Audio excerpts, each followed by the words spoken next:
गाँव तो बहुत ही ब्यूटीफुल था। जो मैं सोच के गई थी, जितनी सारी चीज़ें गाँव के लिए मैं सोच के गई थी, वो मेरे लिए एकदम ऐप्ट थी, एग्ज़ैक्ट थी। इनफैक्ट ज़्यादा ही मिला है मुझे गाँव में, क्योंकि बहुत प्यार मिला है। इतनी खुशी मिली है मुझे वहाँ उन लोगों को देखकर कि उन लोगों ने मुझे इतना प्यार दिया है। सब लक्ष्मी को जानते थे और फिर लक्ष्मी के रूप में जानने के बाद उन्होंने मुझे एज़ ऐश्वर्या भी इतना प्यार दिया कि तुम तो हमारी बेटी हो। जिनके घर पे मैं रुकी थी, वो आंटी ने हमसे कहा था कि अब मेरी 5 बेटियाँ हो गई हैं, कि उनकी 3 बेटियाँ थीं और हम 2 लोग आए थे। और तो इस लेवल, इस अमाउंट का प्यार देते हैं गाँव वाले, उनके दिल इतने बड़े होते हैं, तो मेरे लिए गाँव का एक्सपीरियंस तो बहुत ही अमेज़िंग रहा है। मेरे लिए जो सबसे स्पेशल मेमोरी है, वो है जन्माष्टमी की मेमोरी, क्योंकि मैं हमेशा अपने घर पे जन्माष्टमी सेलिब्रेट करती थी और अम, मेरे लिए बहुत मेरा फेवरेट फेस्टिवल है जन्म, मैं कृष्ण जी में बहुत मानती हूँ। तो वहाँ मुझे गाँव वालों के साथ में एक कन्हैया ढूँढ के लाना था गाँव से, जो मेरे साथ परफ़ॉर्म करते। हमने पूरी जन्माष्टमी की पूजा की वहाँ पे, तो मुझे वो सेलिब्रेट करने को मिला उन लोगों के साथ। उसमें वो मेरे लिए हमेशा एक लाइफ़ टाइम मेमोरी रहने वाली है। मैंने पोहा बनाया वहाँ पे चूल्हे पे। हाँ जी।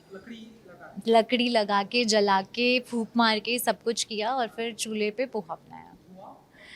हाँ, बहुत दिक्कत होती है। पता नहीं वो लोग कैसे करते हैं, आई थिंक डायरेक्शन का भी हाँ, उनको आदत है। और वो उन्होंने मुझे बोला आंटी ने कि आप गलत जगह बैठे हो, आप यहाँ बैठो।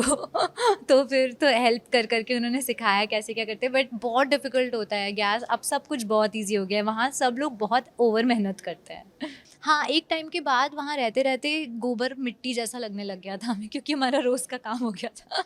हम बॉम्बे में घूमते हैं, कभी हमारे पैर में मिट कुछ लग जाता है, गोबर लग जाता है, तो हम इतने यक हो जाते हैं उसकी वजह से। बट आई थिंक गाँव में हमारे लिए गोबर मिट्टी जैसा था, क्योंकि वहाँ सभी कर रहे हैं, वहाँ सब हाथ से उठा के सफाई कर रहे हैं, उसके बड़े-बड़े पहाड़ बना रहे हैं, क्योंकि उन्हें पेस्टिसाइड बनाना है, बहुत सारी चीज़ें मतलब वो लोग करते हैं गोबर से। तो अ, वहाँ हमें भी ऐसे ही उन्होंने फ़ील की, क्या हुआ? उठा लो, धो लेना, हाथ धो लेना, क्या हो गया? तो वो एकदम नेचुरल चीज़ हो गई थी, जैसे कि हमें आदत है इस चीज़ की।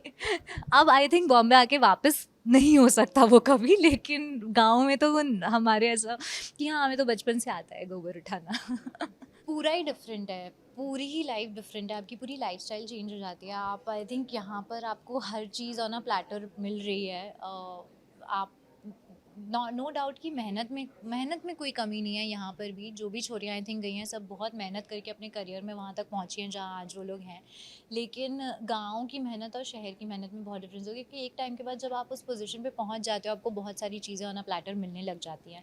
आपके पास गाड़ी होती है घूमने के लिए, आपके पास एक बहुत बढ़िया आलीशान घर है, गद्दे हैं, बेड है, कंबल है, आपका सब कुछ है। वहाँ पर कोई कंफर्ट नहीं है, तो आई थिंक एक कंफर्ट जो मिसिंग है, वो बहुत बड़ी चीज़, बहुत बड़ा रोल प्ले कर रही है आपके वहाँ और यहाँ की लाइफ़स्टाइल। मैं कंफर्टेबल नहीं थी उस गाँव में, लेकिन मैं बहुत खुश थी, क्योंकि गाँव वालों ने मुझे बहुत प्यार दिया है। सबसे बड़ा रीज़न मेरी हेल्थ थी एक्चुअली, मेरा शो छोड़ने का, क्योंकि 1 हफ़्ते के बाद मैं बहुत बीमार पड़ने लगी। तो जो सेकंड वीक मेरा था, वो मेरा पूरा बीमारी में ही निकला है। तो सेकंड वीक में जितने भी टास्क्स हुए हैं, जो भी आपने मुझे टास्क परफ़ॉर्म करते हुए देखा है, उसमें सब में मैं बुखार में थी। तो मैं बस अपने आप को पुश कर रही थी, और एक पॉइंट ऐसा आया जब वो एक ब्रेकिंग पॉइंट होता है, और उसके बाद आई थिंक कबड्डी का वो एक ऐसा टास्क था जहाँ मेंटल प्रेशर और मेरी फिज़िकल एग्ज़ॉशन इतना ज़्यादा हो गया कि I would could not able to take it. तब मैंने ये डिसीजन लिया कि आई थिंक अब health comes first and I have to think about myself, क्योंकि मुझे आगे भी बहुत काम करना है। But it's a damn difficult show. तो आपको मेंटली और फिज़िकली बहुत प्रिपेयर होना पड़ेगा, इट्स अ चैलेंज। तो जितने टाइम में थी बहुत मज़ा आया, बट अगर शायद मैं बीमार नहीं पड़ती और मैं बहुत एक्टिवली होती, तो मैं आगे भी कंटिन्यू कर पाती। मुझे लगता है अनीता बहुत अच्छा कर रही हैं, और वो फिज़िकल टास्क्स में भी अपना 100% देती हैं और बिल्कुल पीछे नहीं हटती। और क्रिएटिवली जो हमारे डांस और सारी टास्क होते हैं, उसमें भी वो बहुत आगे रहती हैं हमेशा।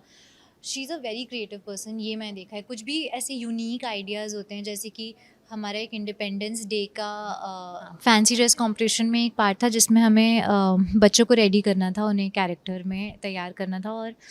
और अनीता ये आइडिया लेकर आई कि हम उसमें हमारे शो का भी कुछ डालते हैं, तो वो बहुत अलग एक चीज़ हो गई। तो आई थिंक वो छोटे-छोटे जो आइडियाज़ होते हैं, जो अनीता लाती हैं, वो आपके जो जो भी आपको चैलेंज मिला होता है, जो भी आपको परीक्षा मिली होती है, उसे बहुत एक स्टेप ऊपर कर देता है. तो I think she is a very creative person also.